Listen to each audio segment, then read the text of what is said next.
On today's show, we focus on the three core pieces of the Dallas Stars roster in Jason Robertson, Miro Heiskanen, and Jake Oettinger. And today we ask the question, which of those three can bring home the trophy for their respective position first?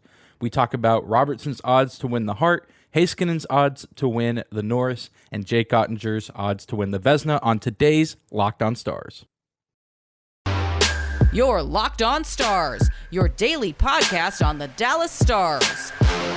Part of the Locked On Podcast Network. Your team every day.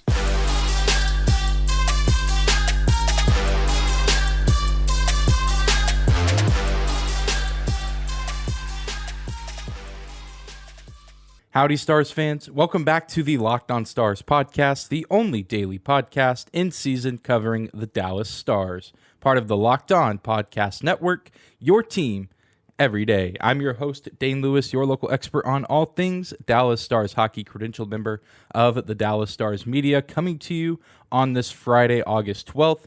And whether this is your first time here or you are a recurring listener of the show, thank you for stopping by and for making Locked On Stars your first listen every single day. Be sure to subscribe to our show on YouTube as well as your favorite podcasting platform, whether that be Apple, Spotify, you name it. Thank you guys for continuing to tune in and support the show throughout the off season. And today, instead of doing a more traditional Friday mailbag, I wanted to shape things up a little bit. I took to Twitter and YouTube and put out a poll of asking you guys which respective young Dallas Stars player could bring home some hardware for their respective position first. And this is something that I've thought about in my head and wanted to talk about for a long time. And today I'm getting the discussion started, and I imagine as the offseason continues on, as some guests appear on the show, that we'll get to talk about it a little bit there as well, because the Stars, they have a Stanley Cup title under their belt, and they've, even made appearances in the Stanley Cup final where they did not win a few other times. So, a relatively good franchise, all things considered, but they haven't always been historically great as far as winning these big name individual awards. I mean, you have two Calder Trophy winners way back in the day when the franchise was still in Minnesota as the North Stars. Danny Grant won the Calder in 1969, and Bobby Smith won it back in 1979. And then, of course, we have Yuri Lettinen, who won the Selke Trophy 3 times as a member of the Dallas Stars in 1998, 1999, and 2003. Ed Belfour and Roman Turek won the Jennings Trophy for the best goalies, best goalie tandem, if you will, back in the NHL in 1999 when the Stars won the Stanley Cup. And, of course, we all know the most recent one, Jamie Benn, actually the winner of the Art Ross Trophy with 87 points, the highest in the National Hockey League in the 2014-2015 season. Which it's just crazy to, look back at even that and just how bizarre of a season that was. And it's great that Jamie won that award, but, just how different the NHL is even today. I mean, 2015, while it was, 7 years ago, still feels fairly recent. But, 87 points would have been 19th in the NHL this season. Nazem Kadri actually had 87 points, and he was 19th in the NHL. So just a drastically different National Hockey League that we live in today. And even just looking at the guys that were in contention for that award alongside Jamie in 2015, John Tavares, Sidney Crosby, Alex Ovechkin, and even Tyler Seguin, who came in at 7th on that list in points at 77. But, that was, like I said, bizarre season, different times. Dallas still missed the playoffs that season despite 92 points in a absolute gauntlet of a Central Division. But that's a different topic for a different day. Let's go ahead and jump right into this discussion, starting with the forward of this trio with Jason Robertson. How possible is it that Jason Robertson could bring the Hart Trophy to Dallas for the first time? And if you ask me, this is probably the hardest one to achieve and or come by, not necessarily because of a lack of skill from Jason Robertson, but rather just the competition that he will be up against. And of course, in my head, and I think many others as well, there's always the fear of, bias towards some of the more northern-based teams and or a more historic franchise. I know that's probably not always the case, but also those players, a lot of those teams do tend to have some of the best players in the league, which we'll talk about in just a second. But, this seems like a really difficult challenge, something that would be very hard to achieve. But if we've learned anything from the first 2 years of Jason Robertson's, career, it's that he's not really afraid of the big challenges and or, battling adversity. Dallas, like I said, has never won the Hart Trophy, and have to imagine for a guy like Robo that he would have to be, pretty excited about potentially getting to be that first guy to do so.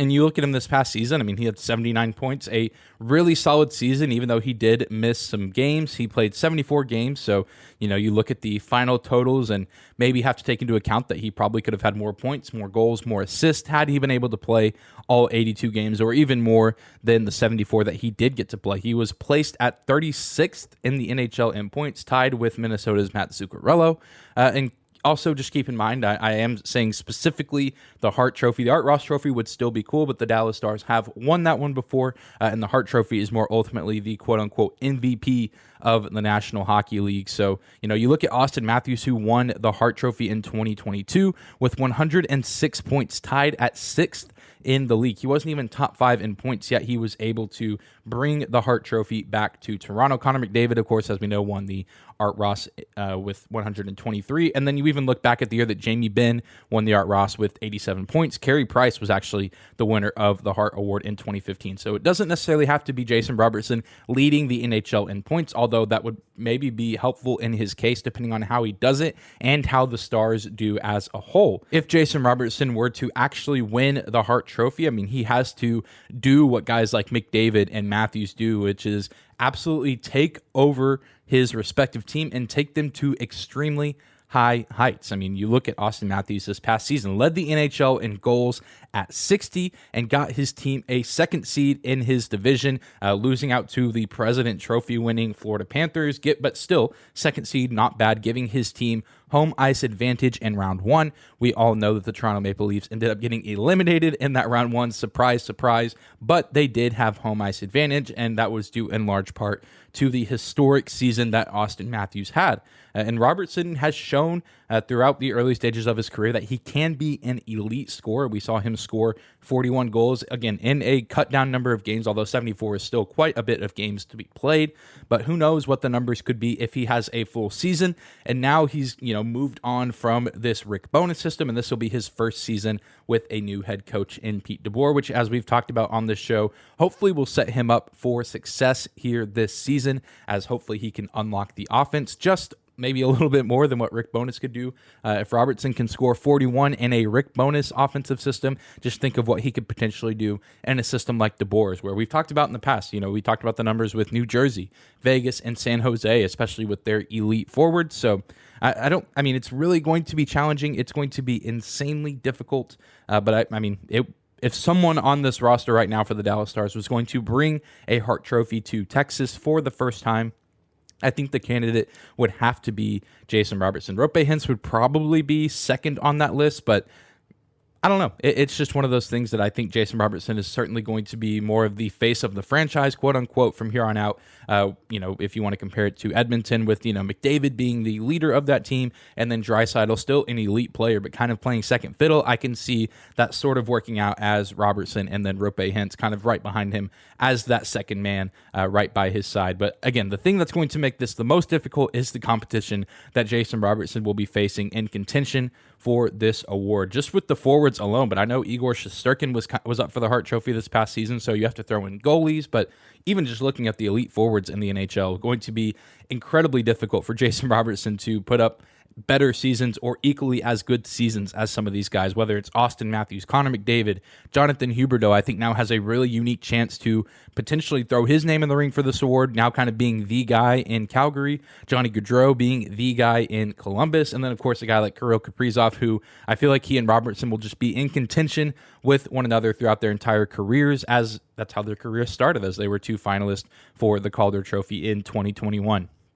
Jason Robertson, certainly the elite scorer. We know that he can put the puck in the net, and we know that he can rack up points, but will it ever be enough? And can he ever, take his game and his team to new heights to put his name in the ring for the Hart Trophy? Well, coming up next, we will shift our focus to the defensive side of the ice and talk about Miro Heiskanen and what it might look like if he were to bring the Norris Trophy back to Dallas.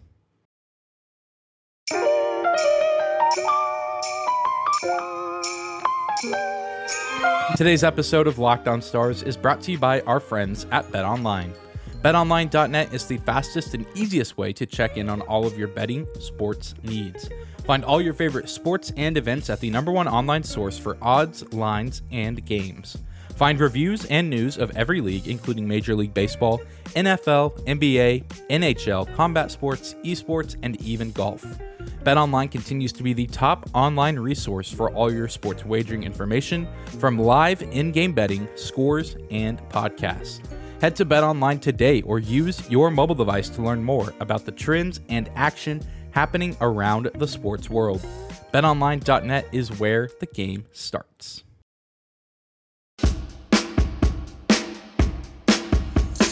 Moving on this Friday episode of Locked On Stars, thank you again for making us your first listen every single day. If you're watching on YouTube, be sure to let me know in the comments down below which player you think could bring home an award first. Can Robertson bring back the Hart to Dallas? Can Miro Heiskanen win the Norris Trophy? And could Jake Oettinger win the Vezina Trophy? But let's talk specifically right now about Miro Heiskanen winning the Norris. And this was actually something that I predicted at the very beginning of last season. Every Locked On NHL podcast host submitted a hot take going into the season for their respective team, and I predicted that Miro Heiskanen would win the Norris Trophy. And obviously that didn't happen for a plethora of reasons. One, there was a stretch in the middle of the second half of the season where Miro Heiskanen did not play due to contracting mononucleosis, so he was sick, and then even once he came back, took him a little bit of time to fully get back to 100% playing strength. And then even when he was playing, not as many points were scored from him as I thought, and I think many other people thought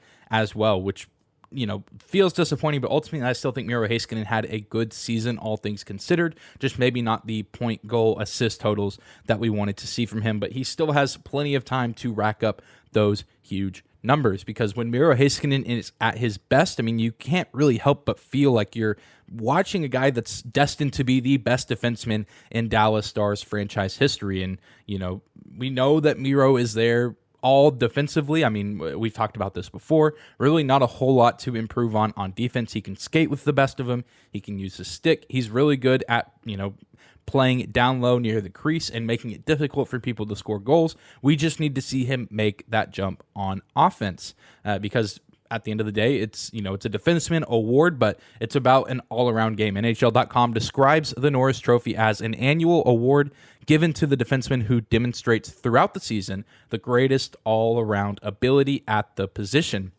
Which, if you look at the 2022 winner and Cale Makar, that is exactly what he did for the Colorado Avalanche this last season. I mean, an absolute game changer at the position. I mean, the defenseman role obviously comes with the ability to play defense, but if you can play elite defense but then also be an effective weapon on the offensive side of the ice, you are truly changing your team and the capabilities that your team has, and really changing the trajectory of how far your team can go in the postseason. I mean, Cale Makar was just an absolute delight to watch on the ice on the defensive side, but then on the offensive side, he could just really score from anywhere or set up his teammates from anywhere on the ice. And I truly do think that the arrival of Pete DeBoer and the departure of John Klingberg is going to open up doors for Miro Heiskanen to take that massive jump offensively. One, in Peter DeBoer's system, we've talked about how the offense will hopefully take a step up. But then also now John Klingberg is gone, so there is no longer a debate of who kind of the lead defenseman on this team is. It is clearly going to be Miro Heiskanen, and I expect there to be quite a bit of responsibility placed on him, and I think he will be prepared for that responsibility, and the coaching staff will likely put him in a position to succeed. You look at Brent Burns, who won the Norris Trophy back in 2017 under Pete DeBoer, playing alongside Joe Pavelski and a really talented San Jose Sharks squad.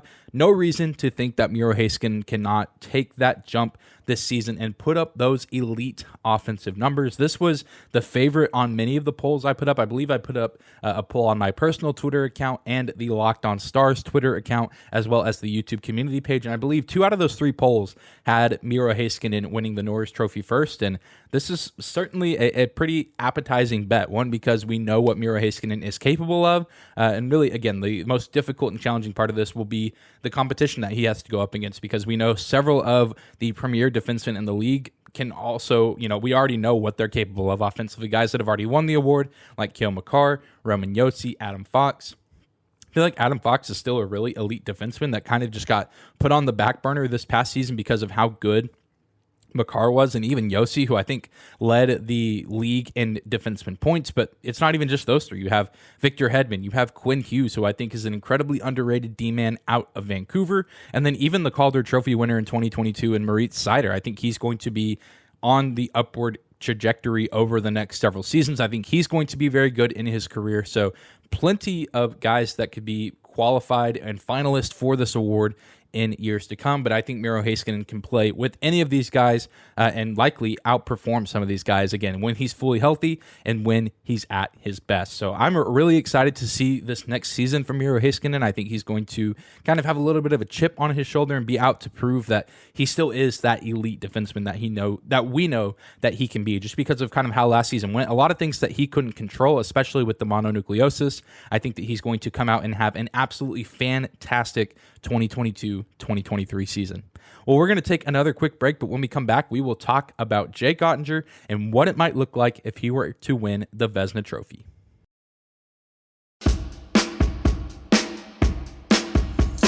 And we're closing out this Friday episode of Locked On Stars. Thank you again for tuning in and interacting with the polls I put out on social media this past week, asking the question, which young Dallas Star could bring some hardware back to Dallas. All these awards for the first time, a Hart Trophy, a Norris Trophy, and a Vezina Trophy have never come to Dallas, and the Stars have three players who I think could very well be the first to break that seal and bring that award to the American Airlines Center, or I would imagine they would actually maybe store it up in Frisco at the Comerica Center. But I digress, bringing it back to the Metroplex. And we've talked about Jason Robertson and the potential to win the Hart Trophy, Miro Heiskanen, and the potential to win the Norris. And now we shift our focus to the crease and talk about everyone's favorite number 29 in Dallas, Jake Oettinger. And Jake Oettinger has shown great flashes in his young career, but he certainly does need to keep it up. This is a guy that, just had a fantastic playoffs, a really, really electrifying performance that kind of took the hockey world by storm. And now I think he's on a lot of people's radars as this really talented, really gifted up-and-coming goalie. But the question kind of remains throughout the rest of the hockey world is, can he build on that performance, or have we already seen the best of Jake Oettinger? And at the time of recording this, he and both Jason Robertson are still unsigned, but he seems to be the future of this team in goal. So there's really no reason why he shouldn't have the opportunity to have an elite level goalie season. He, knock on wood, I'm literally knocking on my wooden desk right now, has stayed relatively healthy throughout the early days of his career. So you have to imagine he's going to get the majority of starts if he stays healthy, with a qualified goalie in Scott Wedgwood behind him. But you have to imagine that Jake Oettinger is going to be the guy in goal most nights, unless it's maybe night two of a back-to-back, or night one where maybe they want to play Ottinger on night two, so on and so on. Jake Oettinger set to be the number one guy in Dallas this season. So the opportunity is certainly there for him to show out and really, show the NHL world that 7-game series against the Flames was not just a fluke, that he can go out and do that consistently even in the regular season. Because we all know even last year, as he had to come in under obscure circumstances and be the guy, because it started out as a season with Braden Holtby and Anton Hudobin. Ben Bishop retires. Both Holtby and Hudobin end up getting injured, and so he was really thrust into the situation kind of in the middle of the first half of the season. But now he'll likely get an entire 82-game season where, again, he'll probably play the majority of the games. And, he has a lot of things working in his favor, because Dallas has historically had really great goalies in their franchise. Again, no Vezina Trophy winners, but he also still has his goalie coach, Jeff Reese, which I think will be great for him. The Stars, as we've talked about, have brought in really an entirely new coaching staff outside of the video coach and the goalie coach, Jeff Reese. So there's not this awkward, weird getting to know you phase between goalie and coach. Reese and Ottinger can pick up right where they left off at the end of last season and go into training camp with an already good established relationship and continue to get better and build on what Jake was able to do last season and last playoffs. So he seems to be set up for success the most, I think, out of the three players we've discussed today. Maybe Miro Heiskanen, just with how long he's already been in the NHL and a member of this team. But if you want to talk about, where the national eye is as far as the Dallas Stars, and again, the coaching situation, I think that there's a lot of things already lined up for Jake Oettinger to have a really great season. He just has to go out and execute, because a lot of eyes will be on him at the start of the season. I think a lot of people outside of the Dallas bubble will be watching to see if he's able to hold up and perform the way he was at the conclusion of last season. And just like the other two guys that we've talked about today, he will also have some steep competition in Igor Shesterkin, who won the award this past season, but even guys like Juuse Saros, Andrei Vasilevsky, Jacob Markstrom. And the weird thing about the goalie position, something that we notice year in and year out, is you never really know what goalies can rise and fall in a given season. I mean, we see some guys one year just have a career output and their numbers look really sharp, and it seems like they can do no wrong. And then the next season they can kind of fall off a little bit, and you can see a pretty significant dip in numbers. But we can also see vice versa. We can see guys who maybe had really bad 2021, 2022 seasons come out, and they could just put on the best performances of their life this coming season. So, we talk about those four guys, Shesterkin, Vasilevsky, Saros, and Markstrom.